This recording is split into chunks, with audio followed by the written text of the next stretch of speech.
Okay, today we're going to talk about the change in demand. Okay? You can see my demand up here.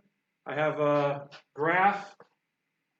Notice that the P is labeled for price, so it's the price of your product. The Q is the quantity of the product. The Q is on the bottom, the P is on the vertical axis. Okay? I also have my demand curve that goes down and to the right. All right? And I label it D1 for demand 1. Okay? So our first scenario talks about steak. So if the price of steak increases, what happens to the hamburger?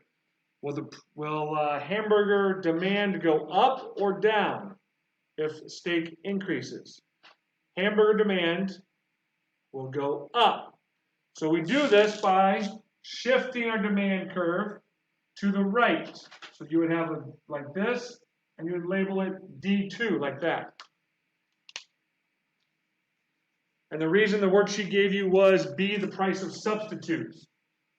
Because a substitute, hamburger, it would be a substitute for a steak.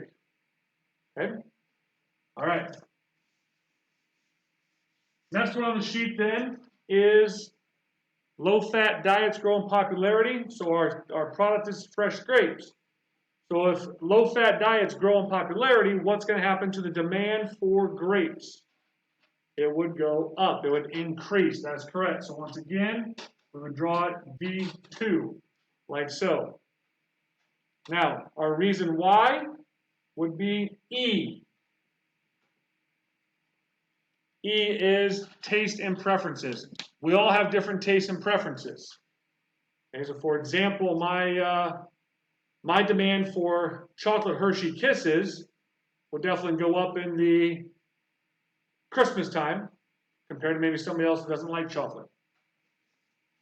All right, next one. Disney World increases admission prices. So what happens to the hotel rooms near Disneyland? They're going to go down. That is correct. Okay, so here's our normal curve here, D1. But now the demand for Disney hotel rooms is going to decrease. So it's going to go this way. We're going to shift it to the left. So now that our demand is decreasing there. And the reason why would be of D. We have D. D is the price of compliments. You have to have a hotel room if you're from Iowa to go down to Disney World. All right?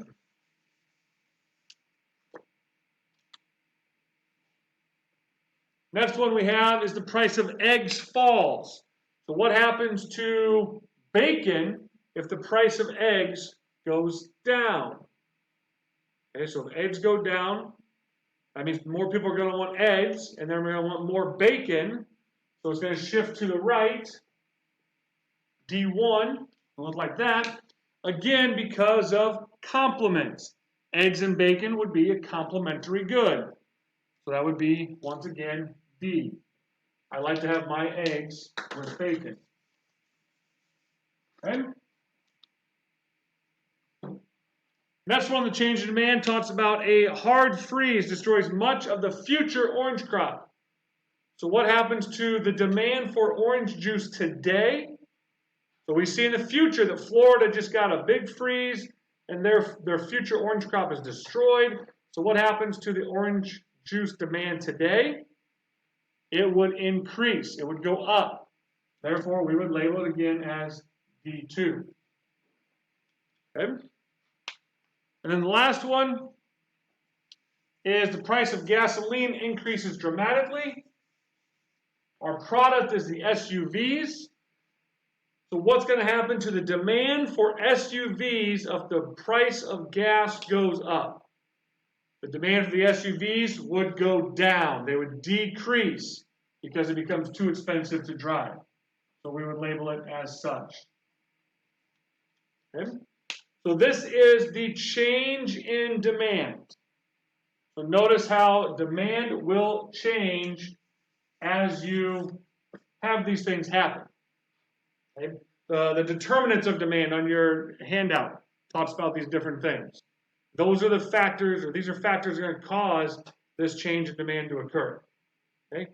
Just simply changing the price on a product, it does not signify a change in demand.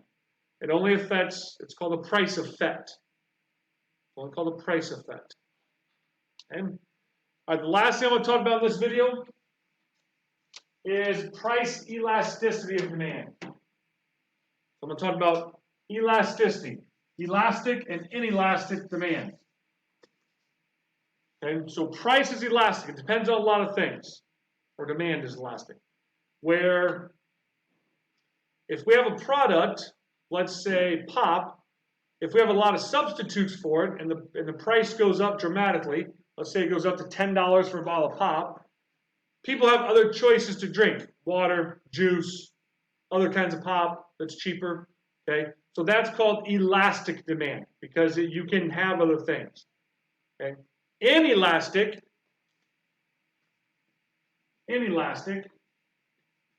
says there is very little change in demand for the product, the price increases. Very little change in demand for the product if the price increases dramatically. Okay? Think about somebody that's diabetic. They're going to need penicillin to live. So no matter the quantity or no matter the price, they still need this quantity. So I don't care if it's $5 an ounce or $10 an ounce or $15 an ounce, they still need that quantity to live. So therefore, this is called inelastic. You're going to pay any price for that product. Now, what makes it good inelastic or elastic? Well, availability of substitutes. There's no substitute for penicillin for a diabetic. Okay. Time for a lot of things could be make it elastic or inelastic. You know, for example, if I work in Iowa City and I drive an SUV and the price of gas changes from $2 to $7, right now I still have to drive to my job, so therefore it would be inelastic.